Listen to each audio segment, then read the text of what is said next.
So welcome. The Skyscraper Museum has been here since 2004. So if this is your first time, you've missed us already for 12 years. So I hope you'll come back and see what we do, which is surrounded by you a bit. We rearranged the furniture for this evening, but this is an exhibition on the Singapore architect Woha, an exhibition called Garden City, Megacity. And even though Woha uses skyscrapers and high density to create high urban amenities, you could say that they're kind of on the same page as Jane Jacobs, because they try to create within the high-rise paradigm a set of vertical villages. So the character of urban life as eyes on the sky plaza, I guess you have to say, is the way that they approach the idea of urbanism, which has now become the orthodoxy in planning schools and in community development and in urban design around the world. But more than 50 years ago, when Jane Jacobs' Death and Life of Great American Cities was published, it was quite the opposite. And Peter Laurence is going to tell us about that, and also put Jane, as he does in his really excellent book. And I hope if you haven't already purchased a copy of this book, you can do it tonight or you can do it any other way, but I hope that you do read this book, because this biography of Jane Jacobs, who puts her in the context of New York and as an evolving city, of urbanism and of urban renewal, and that's the chapter that I think most of us know very well, the protests in Washington Square and the fights with Robert Moses. But the real accomplishment, in my view, of Peter's work, and his dissertation was on this subject of the urban, now I wrote down the title of your dissertation, but I didn't bring it with me. It was Jane Jacobs' American Urbanism. Yeah, it focuses on urban design history. Urban, yeah. So that's it. That's the idea that is so compelling, I think, in this book, is describing the kind of textbook scenario of the development of American urbanism and American modernism, and then inserting Jane Jacobs and her biography into that scene in a really intelligent, I think, and extraordinary way. It's the best book that I've read on Jane Jacobs since, of course, Jane Jacobs herself. And I have to say, you all know that you're here on Jane Jacobs' centennial birthday, right? It was 100 years ago. May 4th, 1916, that Jane Jacobs was born, and not in New York, and Peter's going to tell us about all of those things. But the centennial celebration is really something special, especially to, I know, a lot of people here who share the same view that I do. And I had the chance to say this I only met Jane Jacobs once, but I had the chance to say it to her face in a group of scholars who were all sitting, acolytes at her, kind of at a table and looking in awe and admiration. But as I was able to say to her, reading this book changed my life. And so many people I know of my generation feel that way about this book. And it's not because I think that our lives might not have taken the same path that they did after we read this and said, yeah, that's what I think, and that's written so clearly, and it's explained so intelligently, and it's observed so closely and accurately to the way that I experienced the city, that it gave me a sense that it was really worth talking about, and that's that contradicting orthodoxies was something that made sense in any sphere, whether it's public or academic. So that's my little testimonial to Jane tonight, but it's Peter who's going to tell us everything that we need to know about how Jane got up to this point. Thank you, Carol.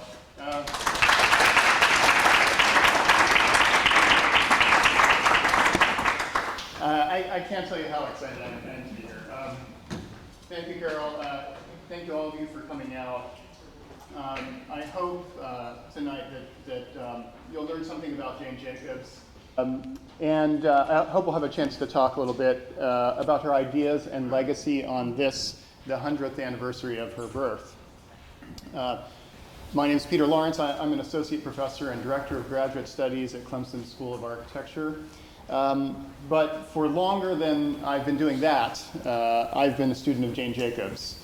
2016 is also the 20th anniversary, or close to it, of my study of her ideas. I wrote my first paper about her work in an architectural history course when I was an architecture student in 1997, and this turned into a thesis and dissertation.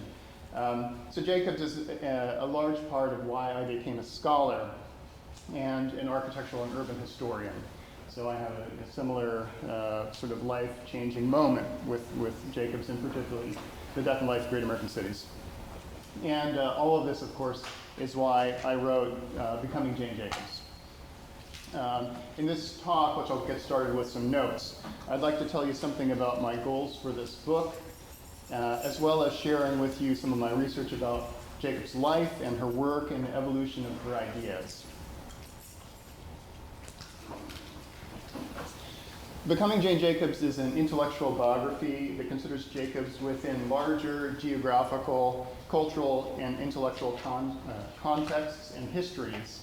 I felt that this is needed and was missing because the first time that I discovered Jane Jacobs and Death and Life, I didn't believe the stories I was reading about who she was or how she wrote the book.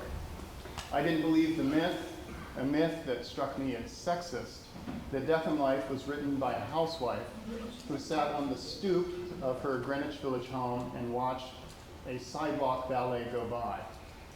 And this isn't just because our house on Hudson Street doesn't have a stoop. It was because it was evident to me that not only was that book written by an incredibly intelligent person, it was written by someone who was incredibly knowledgeable and who really had to have had extensive experience before she could sit down and write that book. So my first questions were to understand who this person was and how she came to write Death and Life. Oops.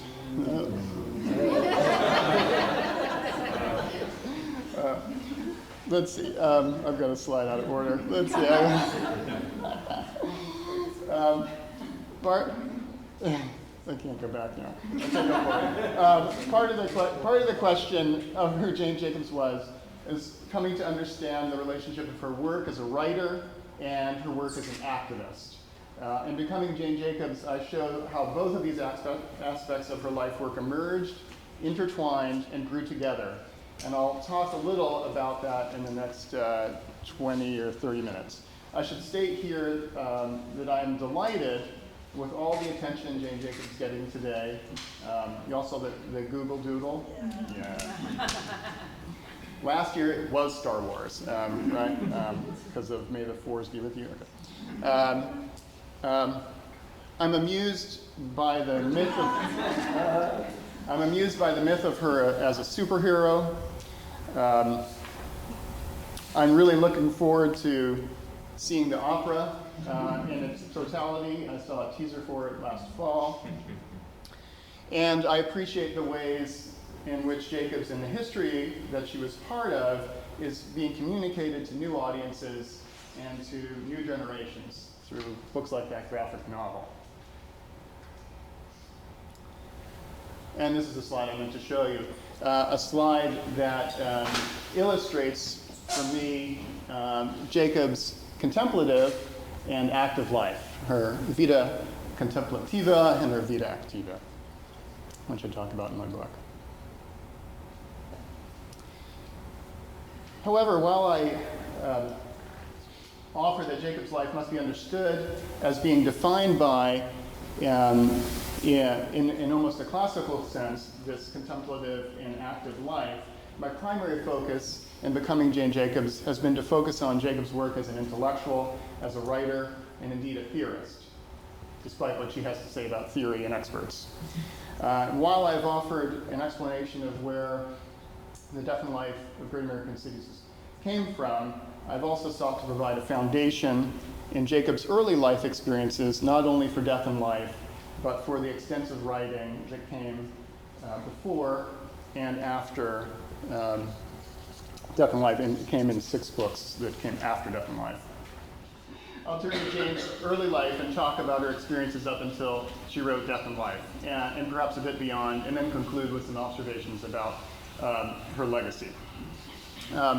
As you know, this being her centennial, Jacobs was born in 1916 in Scranton, Pennsylvania. And Scranton's important in her life for at least two reasons. First, it's just over 100 miles from here, where we are, in her home in the west, eventual home in Greenwich Village. And second, because of the combination of the coal industry's competition with other fuels and the Great Depression, which caused Scranton to decline. And because of these two forces, Jane, like her older sister, would move to New York to find a more stimulating career. For Jane, from an early age, this would be as a writer. Here you can see one of the reasons perhaps she left Scranton. The burning coal dump, which made its way onto a postcard to remember Scranton by. Jacobs had no interest in going to college, and her parents wouldn't let her move to New York until she was 18. Her sister Betty, who had trained as an interior designer, was already living in Brooklyn, but Jane spent her year after high school as a cub reporter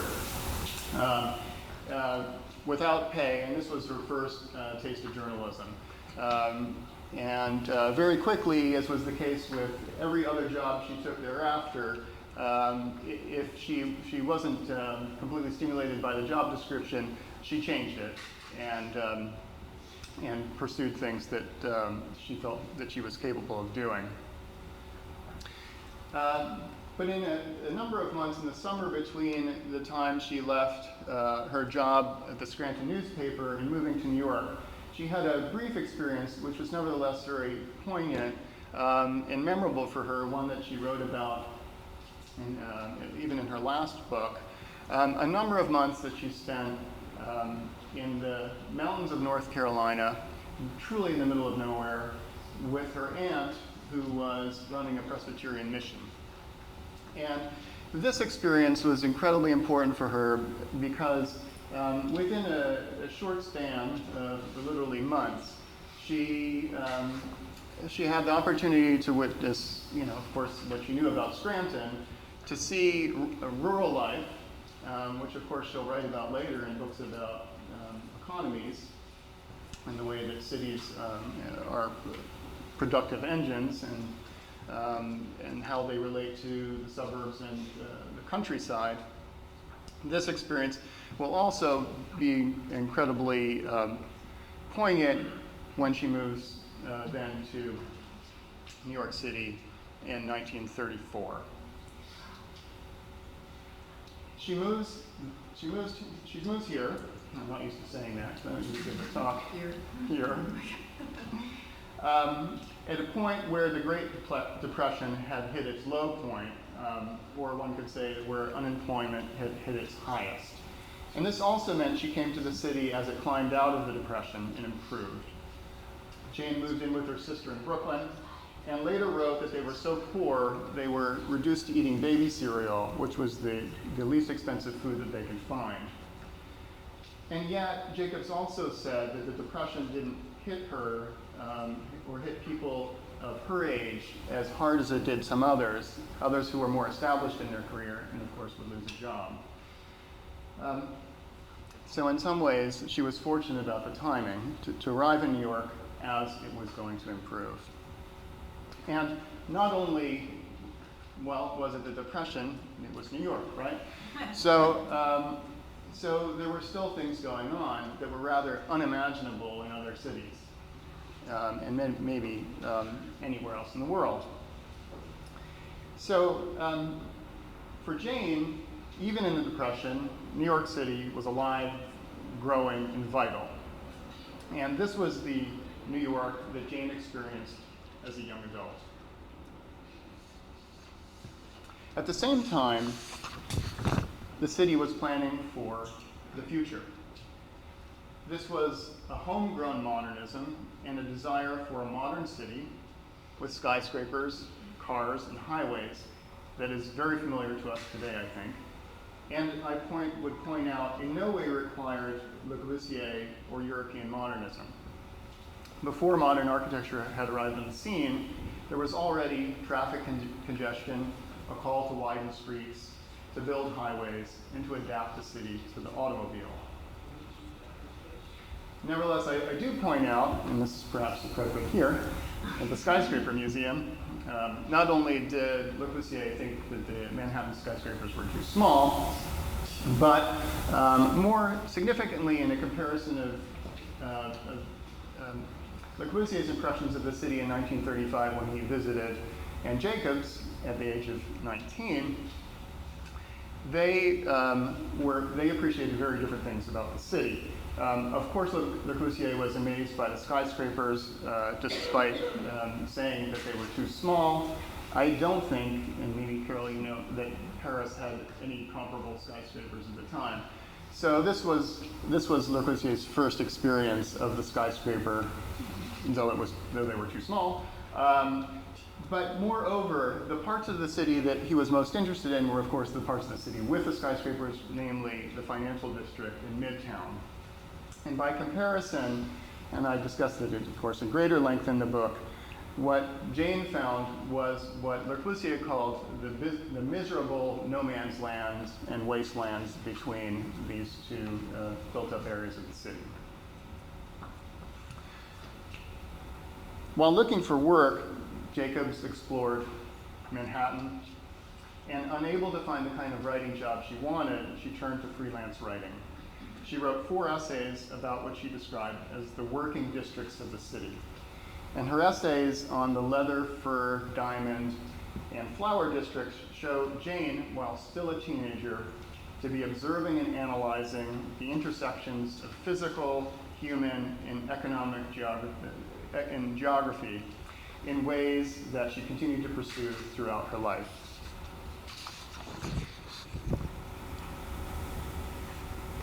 Now I go off script. Another part that I talk about during this period of her life in the city is the way the city is changing. I allude to Berenice Abbott's Changing New York exhibition of photography, and incidentally, Abbott and Jacobs amazingly became friends some years later, or family friends. The city the Changing New York that Berenice Abbott documented was one that Jacobs experienced. Part of those changes were the modernization of the city, and that are perhaps represented in this slide by the development of housing projects on a more European model, but ones that are symbolic of the needs of the growing city and its aspirations for the future. And a project like Williamsburg, the largest and most expensive housing project of its time, was hugely desirable, and there were thousands of applications for every apartment that was available. Where is that located? Williamsburg, Brooklyn. And I trace, in order to explain partly the changing city, but partly to describe the conditions and the housing that Jacobs will later criticize, its evolution, and to show that really by the time she's very early in her career, and long before she started to write Death and Life, many of the conditions that she would describe had already taken hold.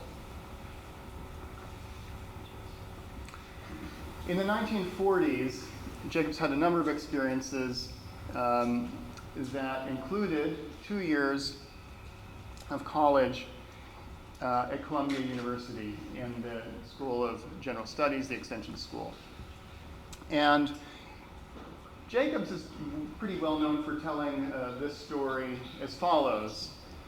She had earned too many credits over 2 years, had to apply to Barnard, was rejected, and that was it. That was it for her education. And in the way she tells that story, you can see that there's a lot of resentment about that experience. And that's certainly true. But the other side of it was that it also appears that the 2 years that she had were quite good. And in recognizing that, one has a sense that the part of the reason she was quite bitter about that situation was that she had really wanted to continue. And without going into it much further, what I've discovered is that Jacobs was basically was fundamentally a geography major, which makes sense in consideration of her work, with a focus on economic geography in addition to other coursework, including coursework on legal systems and the US Constitution and so on.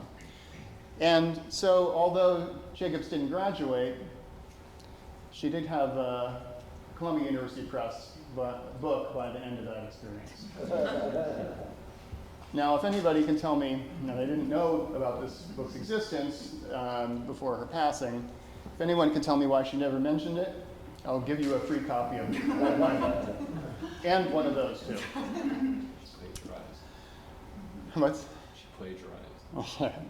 So this book was remained undiscovered for, as far as I know, till around 2006 or 7, when, I typed in her maiden name and found out that Jane Butzner had written this book, and discovered through some internal clues that it was indeed by her.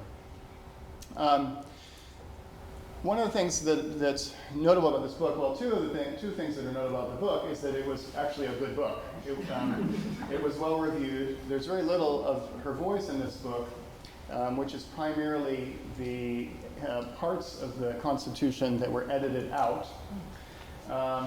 There's simply an introduction. There's also something one can learn about her by the way she organized the book and some appendices.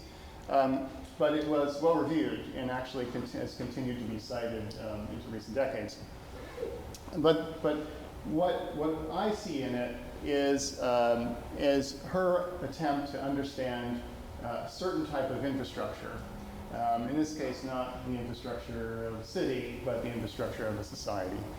And to be very critical about ideas in the sense that the way they are malleable, and in particular, the way we think that what we have now is permanent and it's the only way it can be.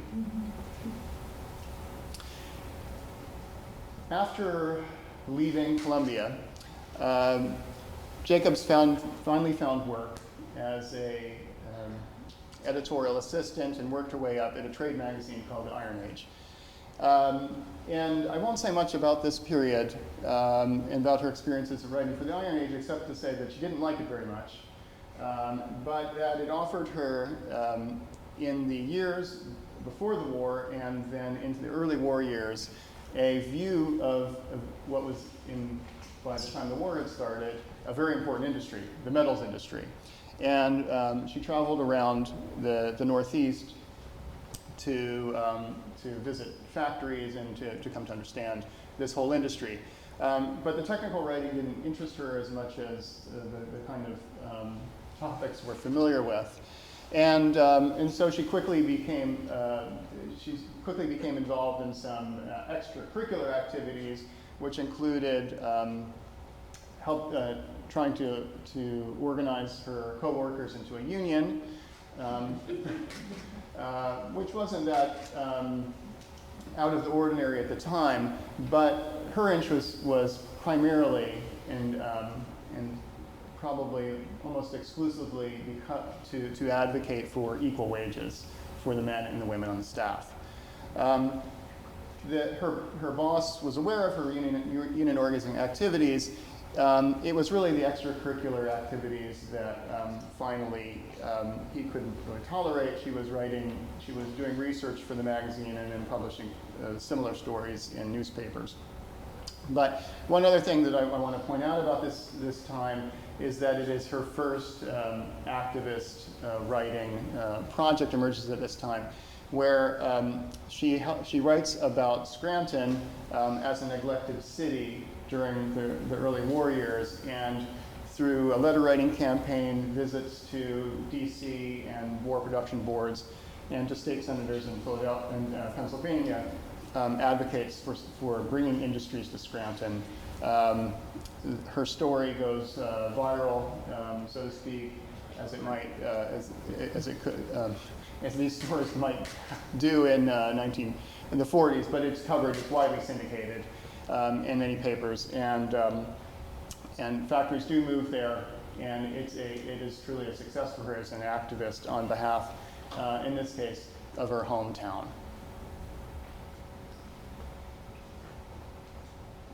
Out of sync again. What happens?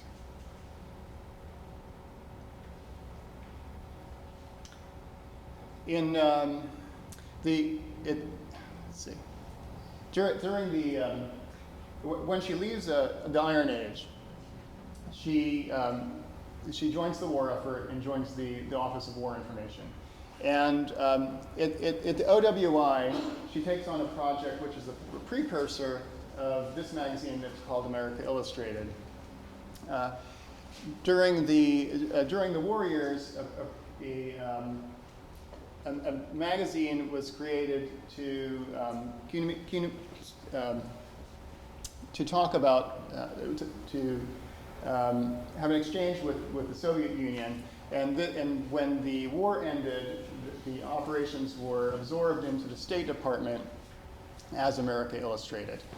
In the course of almost a decade during which she works at the State Department, or the OWI and in the State Department, she works her way up through the editorial staff and will eventually become a general editor of this magazine.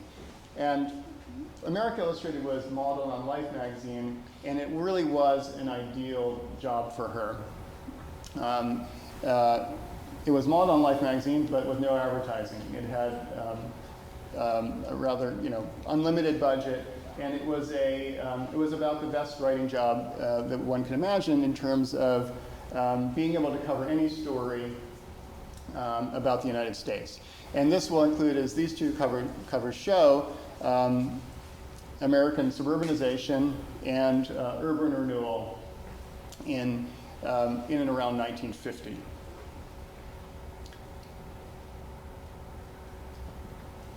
And what's important about this moment is that Jacob starts through America Illustrated. She becomes familiar with urban development, suburbanization, writing on architecture, writing about American cities, already before the time that she becomes an architectural journalist. And this is just a slide to show the kind of conditions that we're facing the United States in the post-war period, with housing shortages and the desire to modernize and build new housing. And here in 1950, a very early article written by Jacobs for America Illustrated, translated into Russian, that, as far as I can tell, is one of the most comprehensive and earliest summaries of urban redevelopment after the passage of the U.S. Housing Act of 1949. Here, another image is showing from one of her articles, her looking at modern architecture and a housing project that might be urban or suburban.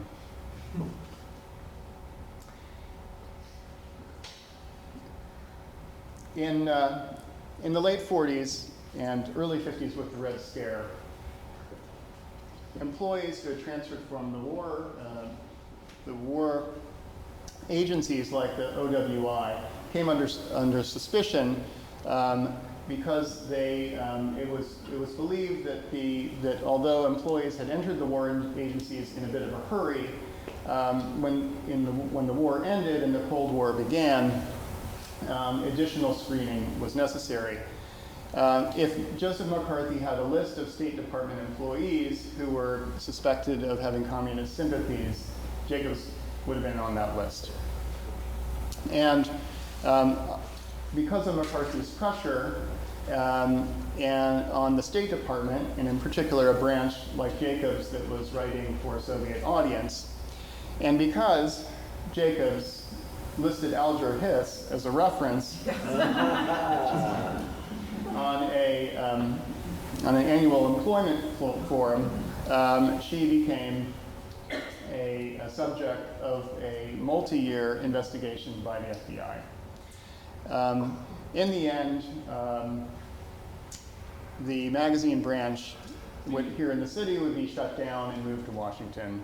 It was a notable event because America Illustrated was the print form of communication with the Soviet Union, and the Voice of America was the radio version.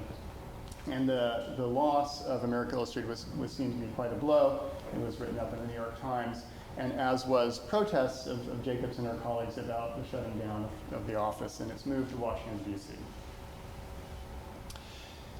Another really important factor to consider the evolution of Jacobs' thought and her understanding of 20th century urbanism are the forces of suburbanization that America faced, which it's easiest perhaps us to forget when we think about moving to the suburbs as simply just a lifestyle choice.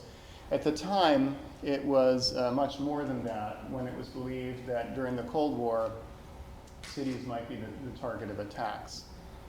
And urban theorists and city planners like Clarence Stein, who had careers before the war, after the war, in this new Cold War context, found new lease of life on their ideas.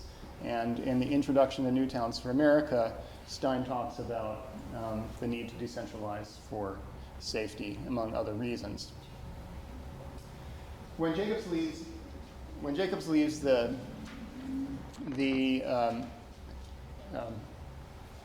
State Department, she very quickly finds work with Architectural Forum. And this, for me, along the way, was one of the clues that struck me that there was more to this story about her life, because no one really had considered how someone who had done no writing and had no writing career became an associate editor at a really important magazine, seemingly out of the blue. And so America Illustrated filled in that story. Jacobs worked at Architectural Forum from 1952 to 62, but it's actually even less than that, in the sense that, as I'll discuss in a moment, in 1958 she took a leave from Forum to write The Death and Life of Great American Cities, although intending to return.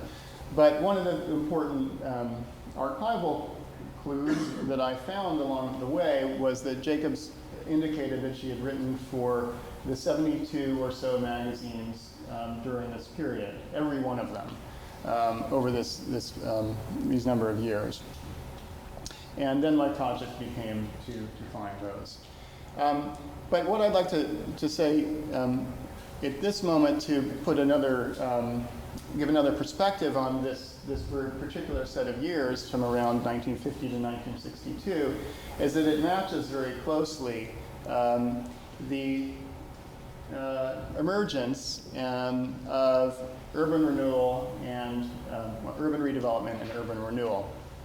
And very briefly, what the chart also offers us, well, it offers a couple of things. It is a timeline of her career. It's a timeline of urban redevelopment and renewal projects coming out of the ground, first in planning and in execution, and those coming out of the ground.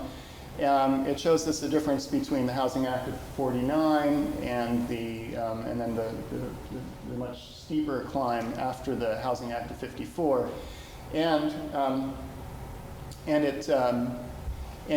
within this timeline, it is in fact right in the middle, where projects are coming out of the ground and where things take off, that Jacobs' ideas about urban renewal in the city also change, because and there isn't much time to go into this right now, in these early years, Jacobs is very optimistic about city planning and urban redevelopment. And in the context where the choice is suburbanization and decentralization and urban redevelopment, she and others like-minded side with urban redevelopment. She idealizes the city planning profession and what she calls the city planning approach, the city planner's approach.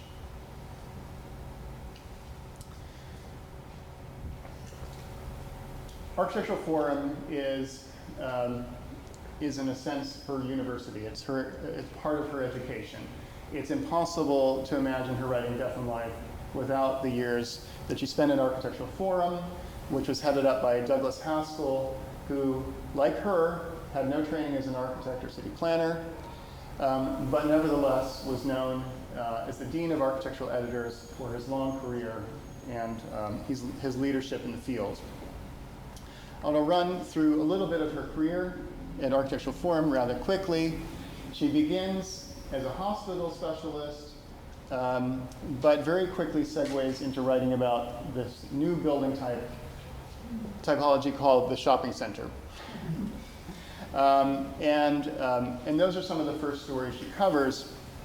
What's important about the shopping center is that it was seen potentially as a model for how to improve the city.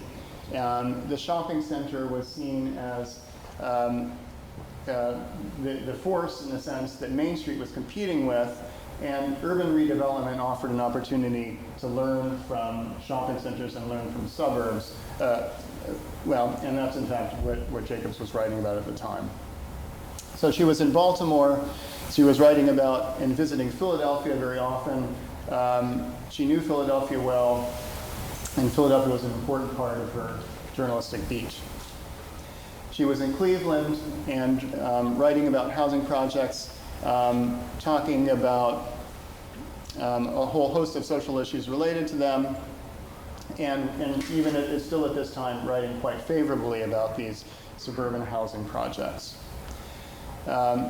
She was also a big fan, and this continued into Death and Life, although other ideas changed, of Victor Gruen's Fort Worth plan. And some of you may have pieced this together. She became a good friend of Victor Gruen in writing about shopping centers, and his in particular, of course. It's around this time, in the mid-1950s, that Jacobs, although she's already becoming quite an expert on urban redevelopment, learns of this project, which I think you're all familiar with, Robert Moses' plan to bisect Washington Square Park. That campaign had actually been going on for a couple of years, headed up by Shirley Hayes. And in terms of this evolution of Jacobs' understanding and thinking, it is notable that she was not first on the scene, and this campaign had been going on for some time. Her first engagement in fighting Robert Moses on this was to contribute to Shirley Hayes' letter writing campaign around 1955, 54-55. What's really interesting about this is that although there was a lot of attention to the plan to bisect Washington Square, people didn't actually know. I found very, very little evidence of writing about Robert Moses' larger plans to redevelop an extensive part of Greenwich Village. And it's interesting that these plans, though developed very quickly after the passage of the Housing Act of 1949, get very little attention, even in the same years that the bisection of Washington Square is being fought. And that's largely probably the case because the plans were kept fairly quiet in these and many redevelopment projects. So Jacobs' understanding of cities is happening less in the mid-1950s in Washington, in and around Greenwich Village, than it is in East Harlem. And it's in it's in 1956 that for the purposes of writing a story about city planning and city patterns that she goes to East Harlem and sees what's happening. And she doesn't go there with the idea of criticizing all the housing projects that are being built there and are being planned, but it's for just a feature article about the urban pattern. But very quickly, she does see what's going on. And what's important to think about that bar graph again is that East Harlem is the place where there's the greatest concentration of housing projects, and they are coming out of the ground earlier in quantity than anywhere else in the country. So we have another moment of biography being synonymous with geography, in the sense that it really took someone here in the city, someone like Jane Jacobs, to write about what was happening there. And so her first essay on her observations about what's happening in East Harlem, she writes in the spring of 1956, and she presents this paper at an important conference at Harvard, which is now known as the First Urban Design Conference. It's a conference that basically inaugurates a new discipline, the discipline of urban design. Her paper is well received, and it's very much, in a sense, her public debut, but it's also a moment where her ideas have in fact changed. Skipping some of the details about what happens in the intervening time, the next big moment she has, by the end of '57, she's ready to write what the executive editors at Time Inc. called Jane's Blockbuster on the Superblock. And it was debated among executives at Time, and Time was the company that owned Architectural Forum, and it owned Fortune magazine. And the execs decided that it should be run in Fortune for various reasons. The article will get the attention of the Rockefeller Foundation and will lead to her grant to write The Death and Life of Great American Cities. Now, and that all develops in the summer of 1958, and it's a very interesting story about how this project evolves. Because at first, it's a project in her mind that would take something like 9 months and would produce a series of articles. But in conversations with her contact at the foundation and others, she was convinced that she should write a book. One of the things that also emerges out of those conversations is a Rockefeller Foundation-sponsored conference, this one on urban design and this one at Penn. This one, interestingly, is focused not just on urban design, but what they termed urban design criticism. And what's really a historic moment about this concept, or why this conference is a historic moment, why this concept is very important, is that it represents the development of architectural criticism as a practice that was focused on buildings to a practice that would focus on writing about urban design and cities. And part of the purpose of this conference was to create projects like the one that Jane Jacobs was just about to embark on.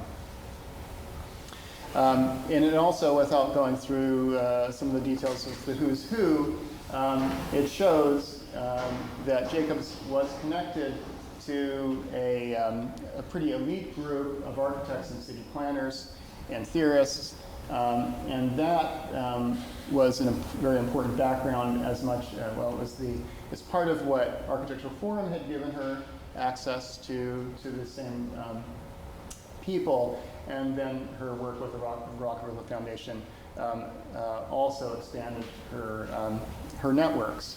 In this, I often think of some of those books by Malcolm Gladwell. I'm talking about the importance of circumstances and social networks.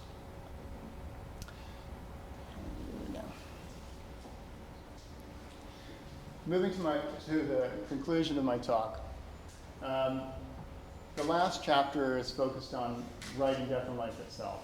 And like the process of coming to write it, the writing itself is much more of an ordeal than we have any sense of today. The book is easy to read, but as Jacob's son told me in a conversation, Jacobs believed and knew that the easier something was to read, the harder it had been to write. And it was a great struggle to write the book. There were times in which she didn't think she was going to complete it.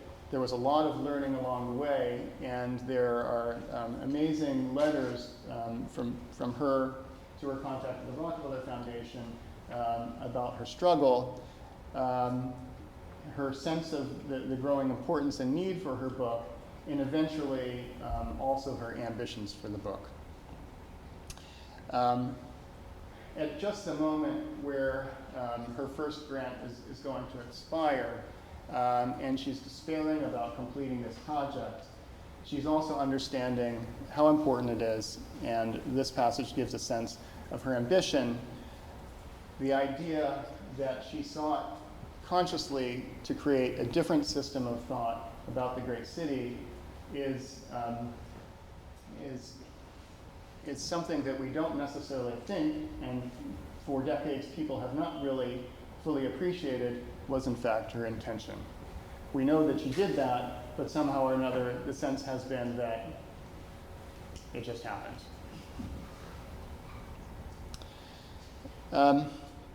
In the conclusion to my book, I talk about one of the really important activist battles that she fought after Washington Square, which was to save her own neighborhood. And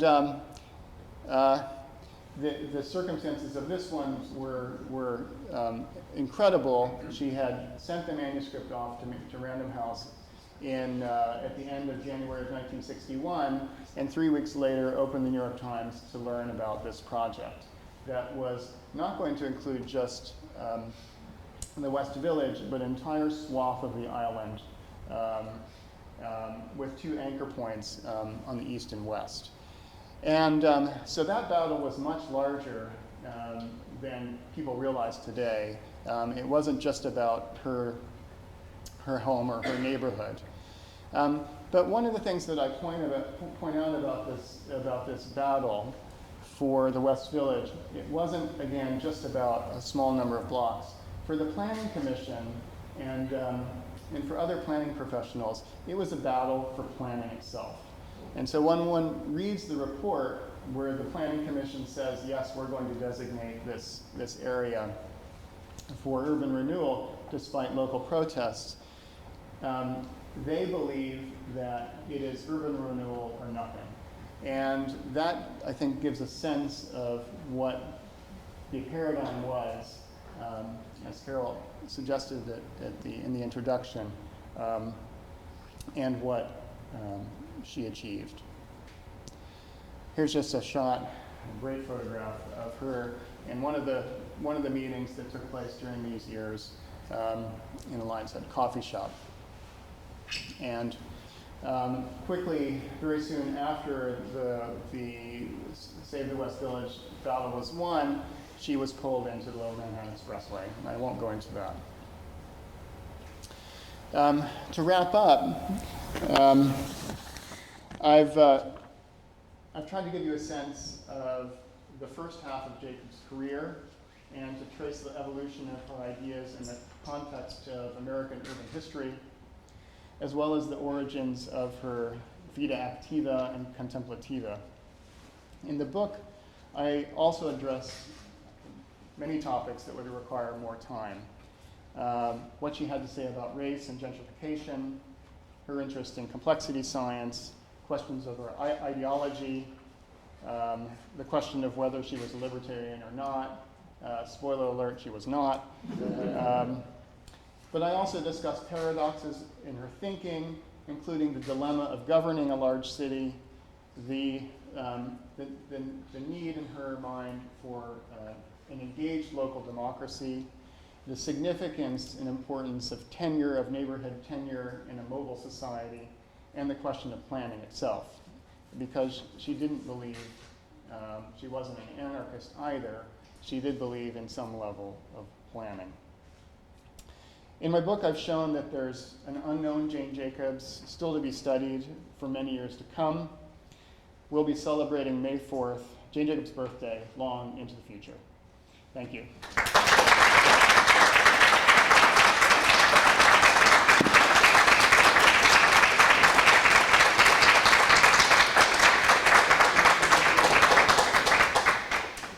A few questions for a few minutes? Yeah, wonderful. In the back. I wanted to ask about the myth of Jane Jacobs as the simple Greenwich Village housewife. And I wonder if, and it really is wondering, is that of her own making for strategic purposes, given the gender norms of the time, or was it of somebody else's making? And did she reflect back on that at any point? Well, that's an interesting question. I had not thought of it. So you say that well, let me answer it the way I can. There is an unknown Jane Jacobs that is her own doing. So, right, we didn't know about that other book, unless I'm mistaken. How old was she, like 20? It was published in 41, so someone who's someone can do math faster than I can. 25. Yeah.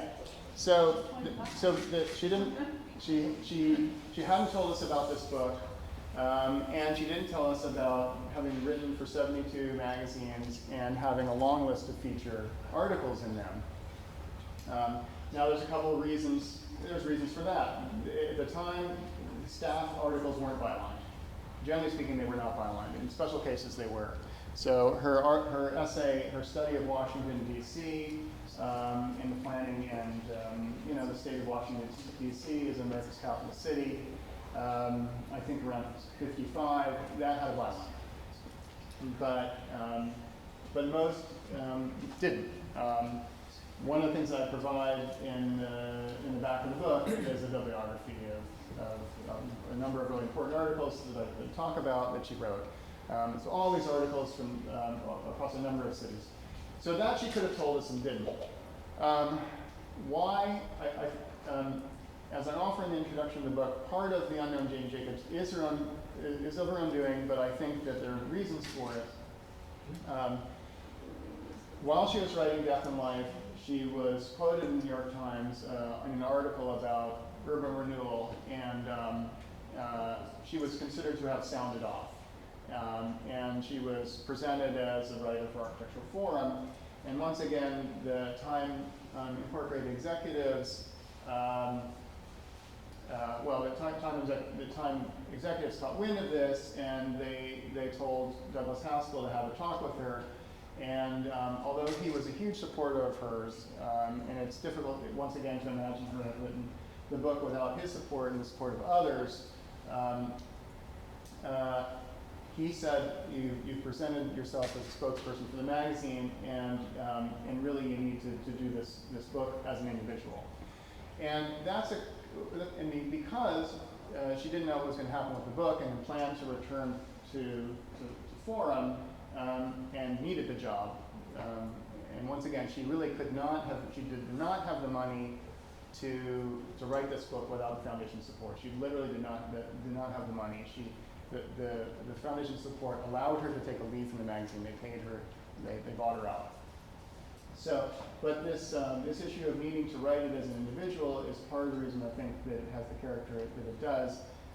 There's very little of her in that book. There are a few allusions to her, and she even mentions that she was at this planning conference, it was the Harvard conference, with a few clues, but it's written as an individual. And I think there are intellectual reasons for that as well, because in the context of who she was, someone with no college degree, no training in the field, she really felt that she needed ideas to stand on their own. So it's a pretty complicated set of, I think, issues that are why we have this unknown figure. And then I think later, you know, it didn't seem important to her to talk about this stuff, particularly when she's interested in writing other books and she's involved in activist projects. And of course, the work for the State Department, I don't think I highlighted the fact that she was a propagandist. And that wasn't really something you talked about, I guess, in the 1960s. And also she was a little bit annoyed with the experience she had in being you know, forced out of a position and dealing with McCarthy. So it's a long answer, but it's a really important one about why it is that a book like this could be written. Yes, please. How much contact did she have with Robert Moses? Repeat the question. How much contact did she have with Robert Moses? Well, you know, what's interesting about Robert Moses is he's not mentioned that often in Death Life Great American Cities. Now, to be sure, Save the West Village hadn't happened, Lomax hadn't happened yet, but she had been through a big fight for Washington Square. The question about the contact with Robert Moses is about, really gets to this, the battle, the Clash of the Titans, the David and Goliath story. She did not have a lot of contact with him. I think she said as much, that she really encountered him maybe once when he showed up at the Washington Square battle. But I think more importantly, she didn't really single him out that much either. And because it was not about an individual. I mean, this is what's really a bit of a problem with the superhero story, The Clash of the Titans, is that if we could blame Robert Moses, you know, our work is done. And also, if we could just present Jacobs as a hero, who was just a genius, and that also lets us off the hook, because becoming Jane Jacobs is about her becoming Jane Jacobs, and it's about us becoming Jane Jacobs. Is Hillary still? Yeah. Or not? No? Yes. She is. Hillary. Yes. Do you want to comment on Robert Moses? Hillary Dallin is the curator for the Robert Moses exhibition at several places with the Museum of City in New York. Because it strikes me, and Peter and I were talking about this for a couple hours yesterday, just how smart Jane Jacobs was, what modest circumstance she came from, and how she rose, especially as a woman, in order, you know, to enter the debate about these issues. And I mean, if there could be any more to have and to have not than Jane Jacobs and Robert Moses in terms of personal biography, and how that, to be a clash of titans is, you know, it's not just David and Goliath, you know, I mean, it's, you know, social structure, it's, you know, noblesse oblige that Moses had. Are there any thoughts you might have on that? Well, I agree with Peter's comment that there was very little contact between them, but the Clash of the Titans idea captures a truth, which is that they did embody completely different systems of thinking about the city.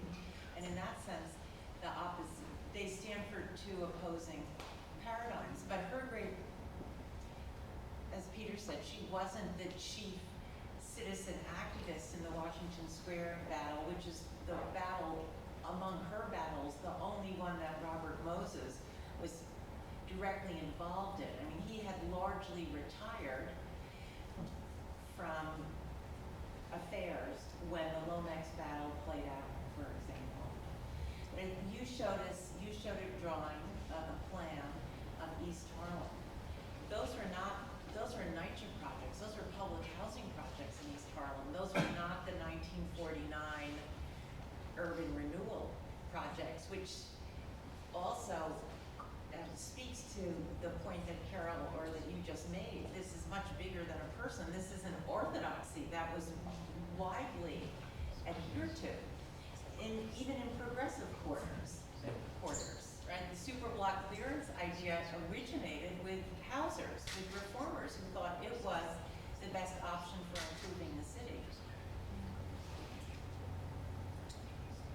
Did she make any differentiation between, say a Stuytown, which could be considered super block, and ones in East Harlem, where Stuytown has been stable and wonderful for 60 years, and the ones in East Harlem have gone up and down and safe and not safe and all that stuff. I mean, was she able to sort of address any of that? Well, she did talk about Stuytown and Death and Life, and she notes there that her, Oh sorry? yeah, the fun fact of that. That her sisters, that Betty lived in Stuytown. So, and they had lived together, first in Brooklyn and then in Greenwich Village, and until Jane was married, and even then they shared an apartment for a bit until Bob and Jane bought 555 Hudson, and sometime after that, I don't know the exact year, it was a couple of years later, because Stuytown wasn't opened until around 1949, that Betty moved there. But I've often thought about these two sisters. One moves to this broken down building on Hudson Street, which was truly the odd thing to do at the time, because what the middle class did and was expected to do was move to a middle class housing project like Stuytown or move out to the suburbs. Along these lines, one of the things that's also really important to remember about urban redevelopment and renewal is that it wasn't just public housing or affordable housing, but projects like Stuytown were for the middle class especially, and other projects like the West End in Boston were even for an upper income bracket. And these projects were, as Jane talks about in Death and Life, to preserve or retain the middle class in American cities. And that's another aspect of renewal housing that's sometimes forgotten. But one of the reasons that I showed that image of the New York City Housing Authority waiting room in 1949. Betty in Stuytown is just, for me, as an anchor point of Jacob's understanding and observations about the development of project housing through its history. And of course, she lived a long time, and I don't think she saw the sale, MetLife's first sale. Did she? I don't remember when that was. She might have, but it is amazing to think that this Corbusian modernist housing project was one of the largest real estate sales in history, and in that sense is successful. That for me is a little bit one of the paradoxes of Death and Life. Do you think there is a neighborhood in New York that lives up to her ideals? And it's interesting that you said that Corbusier said that if they just needed to get taller, these buildings. Is there a reason why we're not building these utopian centers in New York where people can afford to live in them and they go up as tall as possible? Why? Other than just pure economics. Well, that's a great, really good question in trying to figure out the ideal. I think that there's a number of issues there in terms of let's just say construction costs. So a tall building costs a lot of money to build, and the rents are going to be high. Unless they're subsidized in some way. This, just as a partial answer, is one of the things that she's thinking about in Death and Life, and that others were thinking about at the time, is how you build alternatives to the project housing model, how you deal with new construction. Part of the reason that housing projects, affordable housing projects, developed as they did was to manage costs and to provide the greatest number of units for the least amount of money. And it's part of the reason that a project like the first one that I showed, Williamsburg House was built in Brooklyn because the land was cheaper there. And so this has been a dilemma for building on Manhattan in particular, forever. There's affordable housing questions there, and there's tall building questions there, and I just you touch on, ideals, and when you work through Jacob's ideas, there are ideals that almost, as I suggest in the conclusion of the book, that border on a bit of utopianism, because they require certain things to happen to be achieved.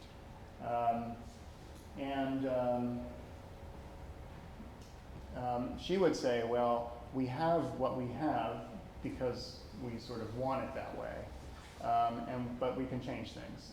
That would be her answer. But there are moments of paradox where there's a bit of utopianism, which is, of course, interesting because she is also challenging utopianism. Maria.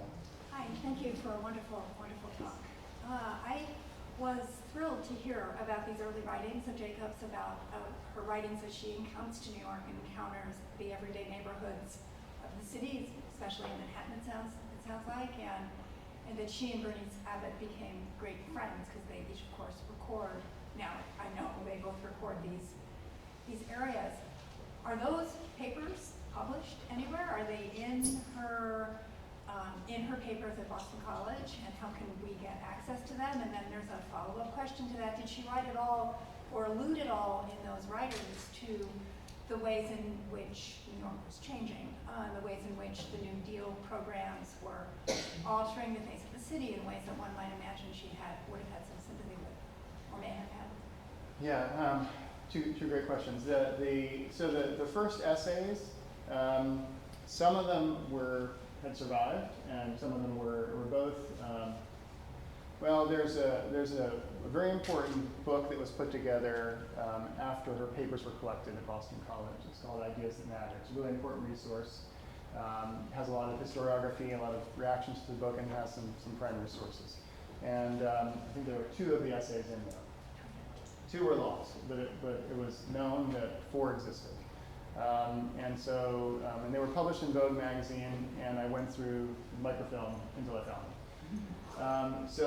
them. Two were brought back to life, and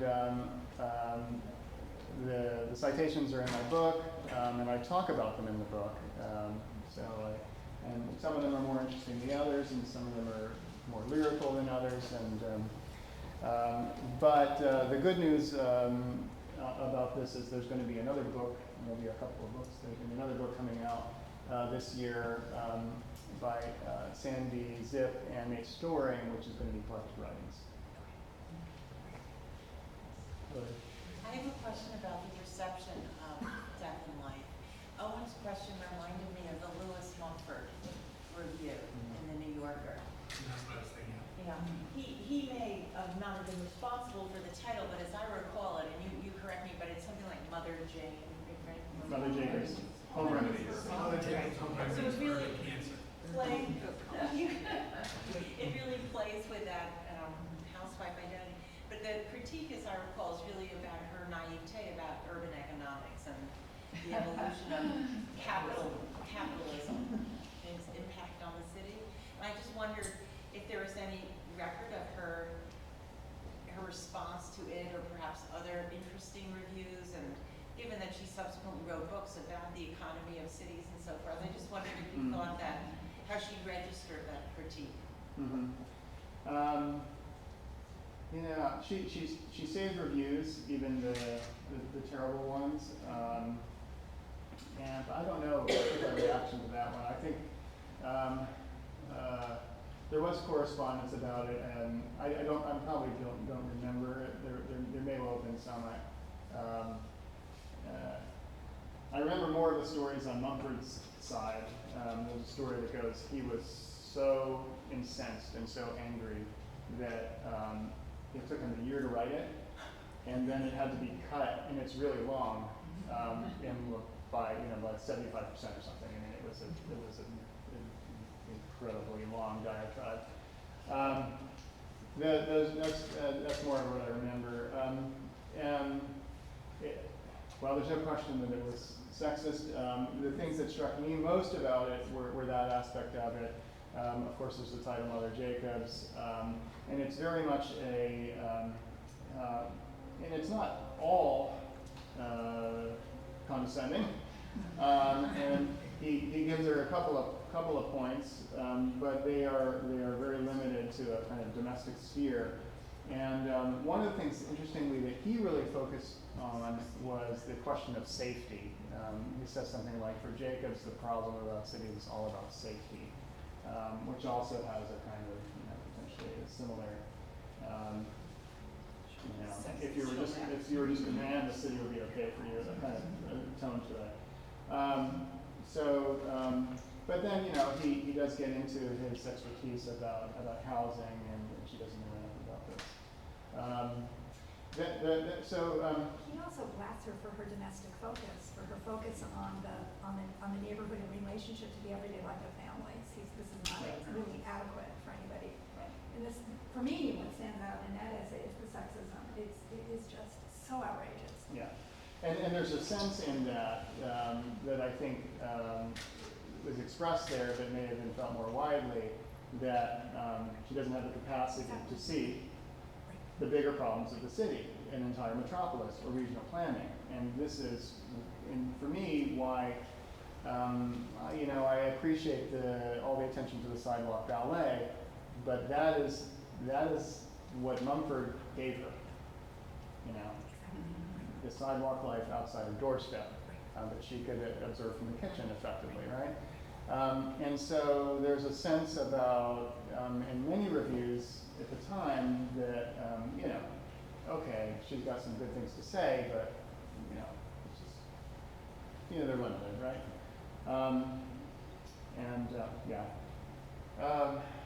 Marty had a question about the New Deal. I just want to touch on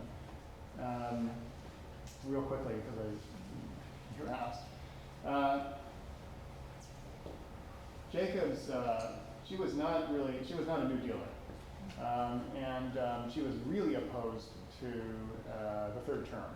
So she campaigned and volunteered for Wendell Willkie against the third term, and in that there's also a little bit of something of a surprise expectations about her liberalism and what we might have expected. I think she was probably glad with Roosevelt, but she was opposed to the third term. So I think actually this came up in events over the weekend, I think, and I think her son was talking about it. And he said she didn't really expect Willkie to win, but she was really close to the third term. And there's a sense in that,